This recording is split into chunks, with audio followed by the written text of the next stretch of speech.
حضرت معاویہ صحابی ہیں، کاتب وحی ہیں، حضور کے برادر نسبتی ہیں، صالح ہیں، ام حبیبہ بہن ہے ان کی جو حضور کی زوجہ محترمہ ہے، ان کا مقام بہت بلند ہے، لیکن ہم انہیں خلفائے راشدین میں شامل نہیں کرتے، اس لیے کہ ان کا جو خلافت کو اختیار کرنا یا حکومت اختیار کرنا یہ قبائلی عصبیت کی بنیاد پر تھا، باہمی مشورے کی بنیاد پر نہیں تھا۔ لیکن 20 سال تک ان کا دور حکومت ہے اور کوئی خونریزی نہیں، کوئی غارت گری نہیں، کوئی اختلاف نہیں، کوئی بغاوت نہیں، کوئی جھگڑا نہیں، مدبر اس درجے کے تھے۔ اب آئیے آخری سٹیج آئی، حضرت معاویہ کو مشورہ دیا گیا، مغیرہ ابن شعبہ ایک بزرگ صحابی تھے، کہ دیکھیے جناب امیر، مسلمانوں میں اختلاف ہوا، 4.5 سال 5 سال خانہ جنگی رہی، اب اگر پھر معاملہ آپ کے انتقال کے بعد ایسے ہی چھوٹ گیا تو اختلافات ہوں گے، جھگڑے ہوں گے، مختلف دعوے دار سامنے آئیں گے، جنگیں ہوں گی، پھر دوبارہ جو ہے فساد ہو جائے گا، آپ کسی کو نامزد کر دیجیے۔ اور پھر مشورہ دیا اپنے بیٹے یزید کو نامزد کر دیجیے۔ حضرت معاویہ ریلیکٹنٹ رہے، لیکن اس کے بعد انہوں نے مان لیا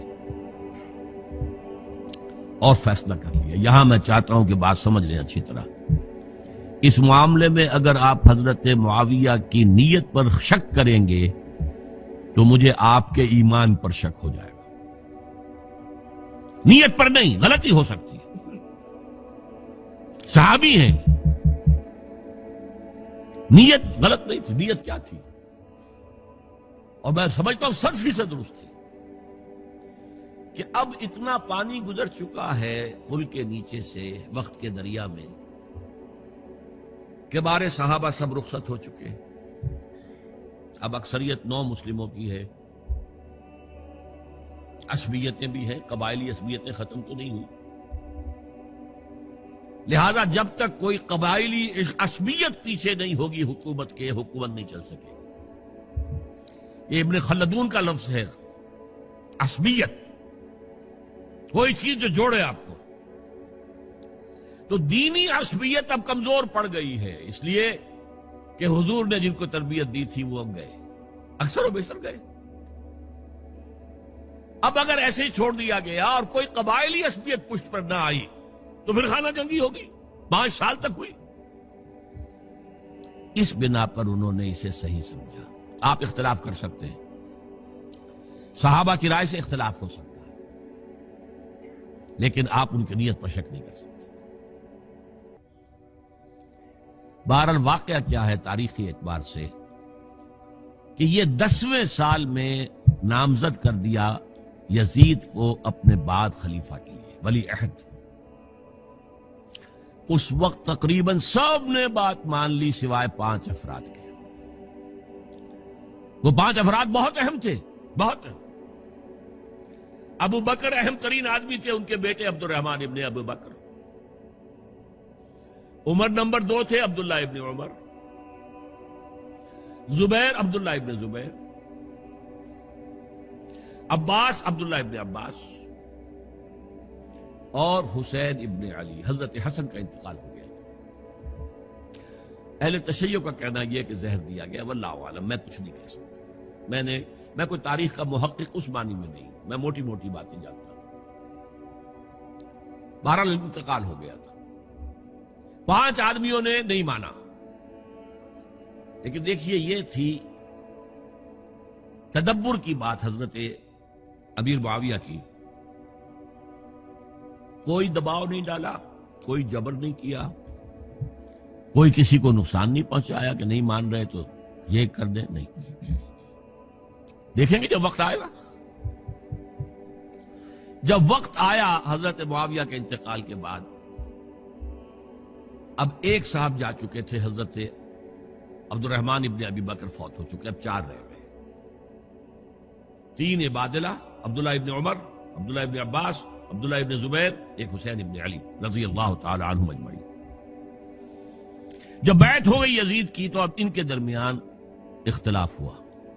یہ بات اچھی طرح سمجھ لیجئے، تاریخی حقائق، موٹے حقائق کو چھوڑ کر باریکیوں میں جب پڑھتے ہیں تو معاملہ غلط ہو جاتا ہے۔ موٹے حقائق کو سمجھیں۔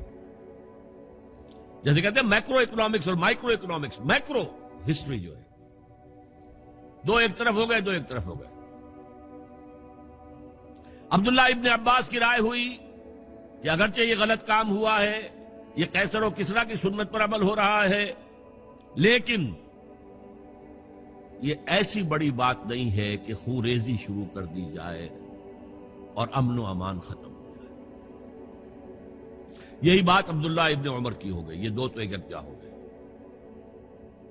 مصلحت کہہ لیں جو بھی سمجھے, لیکن نیت پر حملہ نہیں کر سکیں گے آپ. دیانتاً انہوں نے یہ سمجھا کہ اب جب کہ ہو گیا معاملہ تو ٹھیک ہے. حرام مطلق تو کہیں نہیں لکھا ہوا قرآن کے اندر کہ بیٹا نہیں ہو سکتا, کہیں نہیں لکھا ہوا. بہرحال ان دو کی رائے یہ ہوئی کہ اگرچہ کام غلط ہے لیکن اتنا غلط نہیں ہے کہ اس کو چیلنج کیا جائے اور اس سے جو ہے خانہ جنگی شروع ہو جائے اور فساد شروع ہو جائے. دو کی رائے یہ ہوئی کہ نہیں, we have to challenge it come what may. Abdullah ابن زبیر, حسین ابن علی رضی اللہ تعالی عنہما یا عنہم, تو یہ دو علیحدہ. ان دو میں اب اختلاف ہوا. عبداللہ ابن زبیر کی رائے یہ تھی کہ یہی مقیم رہو مکے میں, حجاز میں, مکے اور مدینے میں, یہاں سے ریزسٹنس موومنٹ ہم شروع کریں گے, کیونکہ یزید کی خلافت تو دمشق میں تھی, بہت دور. حضرت حسین کو خطوط آ رہے تھے کوفے سے. کوفہ حضرت علی کا صدر مقام رہا تھا, اور جن سبائیوں نے فتنہ پیدا کیا تھا حضرت عثمان کے خلاف وہ بھی وہیں آباد تھے. انہوں نے خطوط کا تاغا باندھ دیا, آپ آئیے ہم آپ سے بیعت کریں گے اور کھڑے ہوں گے اور مقابلہ کریں گے اور اس یزید کی حکومت ختم کریں گے. ڈاک کے تھیلے بھرے ہوئے. حضرت حسین نے فیصلہ کیا کوفے جانے کا, بہت روکا. عبداللہ ابن عباس بہت ان سے بزرگ تھے عمر میں, اور ویسے بھی ایک اعتبار سے نانا تھے, ایک اعتبار سے پڑدادا تھے. حضرت عبداللہ ابن عباس حضور کے چچا زاد بھائی تھے, تو نانا ہو گئے کہ نہیں, حضور نانا تھے کہ نہیں. اور حضور کے چچا تھے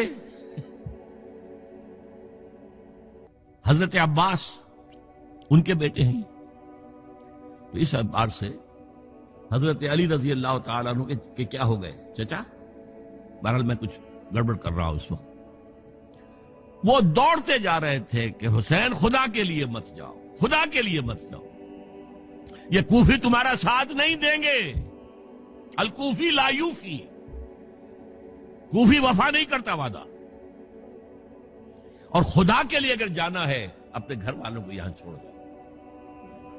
بس حضرت حسین پر رضی اللہ تعالی عنہ جو ایک کیفیت تھی, انہوں نے سب باتوں کو نظر انداز کیا. وہاں ہزاروں لوگوں نے مسلم بن عقیل جو حضرت حسین کے نمائندے کی حیثیت سے پہلے گئے تھے, ان کے ہاتھوں پر بیعت کیا. وہ خطوط آ رہے تو اور بھی بات پختہ ہو گئی. ابھی راستے ہی میں تھے کہ پتہ چلا کہ ابن زیاد گورنر بن کر آیا ہے, اور اس نے جو وہاں پر تشدد کیا ہے اور ڈنڈا برسایا ہے, سب بیعت ویعت توڑ کے گھروں میں چھپ گئے. اور مسلم بن عقیل جو ہیں وہ بے یار و مددگار شہید بھی کر دیے گئے. حضرت حسین نے ارادہ کیا کہ واپس ہو جائے مدینے کی طرف. اب مسلم بن عقیل کے بیٹے جو ہیں, وہ عرب کی ایک غیرت ہے, ایک آنر جسے آج کل کہتے ہیں, ہم اپنے باپ کا بدلہ لیے بغیر نہیں جائیں گے. اور حضرت حسین کی شرافت اور مروت, یہ لوگ میرے ساتھ آئے تھے نا, میرا ساتھ دے رہے تھے, اب میں ان کا ساتھ کیسے چھوڑوں. بہرحال وہ حادثہ فاجعہ ہو کر رہا, اور اس میں سب سے بڑا سبب جو بنا ہے وہ میں چاہتا ہوں جس کی طرف کسی کی نگاہ نہیں گئی. افسوس یہ ہے کہ میرا اس پر جو کتاب چاہے سانحہ کربلا وہ آؤٹ آف پرنٹ تھا. کوشش تھی کہ آج یہاں وہ پیش کیا جاتا. مختصر ترین, لیکن آپ دیکھیں گے کہ کلیئر ہو جاتی ہے ہسٹری.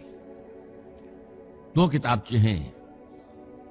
شہید مظلوم, میرے نزدیک مظلوم ترین شہید حضرت عثمان رضی اللہ تعالی, اور سانحہ کربلا, بہت بڑا سانحہ, اس میں کوئی شک نہیں. حضرت حسین کے صبر اور مثابرت اور استقلال اور شجاعت یہ مثالی ہیں تاریخ کے اندر. اپنے سامنے جو ہے اپنے ایک ایک کر کے چراغ گل ہو رہے ہیں. خاندان سارا ختم ہو رہا ہے. شیرخوار بچے شہید ہو رہے ہیں. وہ تو ایک بچہ بیمار تھا، حضرت علی بن حسین زین العابدین رحمت اللہ علیہ، وہ بچا ہے. شرافت، غیرت، حمیت، مروت اس کے خلاف تھا، لہذا انہیں شہید کیا گیا. اور پھر خیموں کو آگ لگائی گئی. یہ نوٹ کیجئے کیوں لگائی گئی. اگر تو یہ غصے اور انتقام میں اور وینجینس میں ہوتا تو حضرت علی بن حسین زین العابدین کو بھی شہید کرنا چاہیے تھا، نہیں کیا. اگر یہ اس طرح کا معاملہ ہوتا تو خواتین کی بے حرمتی ہوتی، نہیں ہوئی. یہ خیمے کیوں جلائے؟ تاکہ وہ جو ایویڈنس ہے وہ ختم ہو جائے. ہمارے خلاف یہ جو ڈاکومنٹری پروف لیے پھر رہے ہیں، خیمے جلیں گے اور یہ تھیلے بھی جل جائیں گے اور یہ خود بھی جل جائیں گے اور ہم بچ جائیں گے. یہ ہے میرا تجزیہ. بہرحال اس میں کوئی شک نہیں کہ تاریخ انسانی کے عظیم حوادث میں سے وہ ہے. اور میرے نزدیک حضرت حسین رضی اللہ تعالیٰ عنہ کا اختلاف کر سکتا ہے، جو چاہے کرے. حضرت حسین سے اختلاف کرے اور اتفاق کرے حضرت عبداللہ ابن عمر، عبداللہ ابن عباس کے ساتھ، تب بھی ٹھیک ہے.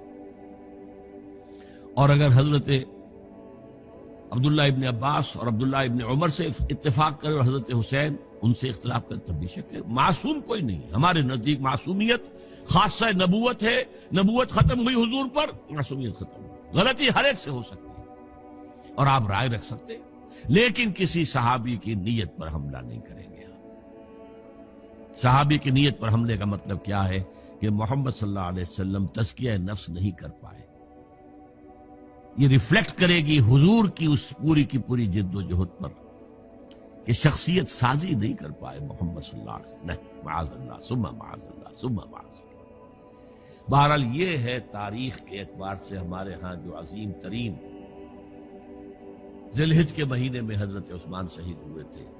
28 ذی الحج کو حضرت عمر پر حملہ ہوا تھا. 1 محرم کو ان کی شہادت ہوئی تھی. 10 محرم کو یہ سانحہ کربلا پیش آیا تھا. یہ ہماری اس ابتدائی تاریخ کے اہم لینڈ مارکس ہیں جنہیں ہم شہادت کے نام سے جانتے ہیں. لیکن میں اب پھر دوبارہ کہوں گا کہ اللہ کی راہ میں قتل ہوئے. وَلَا تَقُولُوا لِمَنْ يُقْتَلُ فِي سَبِيلِ اللَّهِ أَمْوَاتٌ بَلْ أَحْيَاءٌ وَلَكِنْ لَا تَشْعُرُونَ وَلَا تَحْسَبَنَّ الَّذِينَ قُتِلُوا فِي سَبِيلِ اللَّهِ أَمْوَاتًا بَلْ أَحْيَاءٌ عِندَ رَبِّهِمْ يُرْزَقُونَ. لیکن وہ شہادت علی الناس کی ذمہ داری جو مجھ پر اور آپ پر ہے، حضرت حسین کو یاد کر لیں، حضرت عثمان کو یاد کر لیں، ان کے لیے کوئی رنج اور غم کا اظہار کر لیں، اس سے کچھ حاصل نہیں ہے. حاصل تو یہ ہے کہ شہادت علی الناس کی تیاری کیجئے. اپنی ذاتی زندگی میں آج سے گواہی دیجئے اللہ کے بندے ہونے کی، اپنے عمل میں، اپنے قول میں، اور کوشش کیجئے کہ مل جل کر اس ملک کے اندر وہ نظام برپا کرے کہ جو شہادت علی الناس دین حق کے ایک کامل نمونے کے طور پر دنیا پر حجت قائم کر دے کہ دیکھ لو اپنی آنکھوں سے، یہ ہے وہ دین حق جو محمد لے کر آئے تھے. اللہ تعالیٰ مجھے اور آپ کو اس کی توفیق عطا فرمائے. باقی یہ کہ یہ کیسے ہوگا اس پر تو میری کتابیں پہلے بھی تقاریر میں کر چکا ہوں. وہ منہج انقلاب نبوی وغیرہ وہ ہے، ان کا مطالعہ کیجئے. بارک اللہ لی و لکم فی القرآن العظیم ونفعنی وإیاکم بالآیات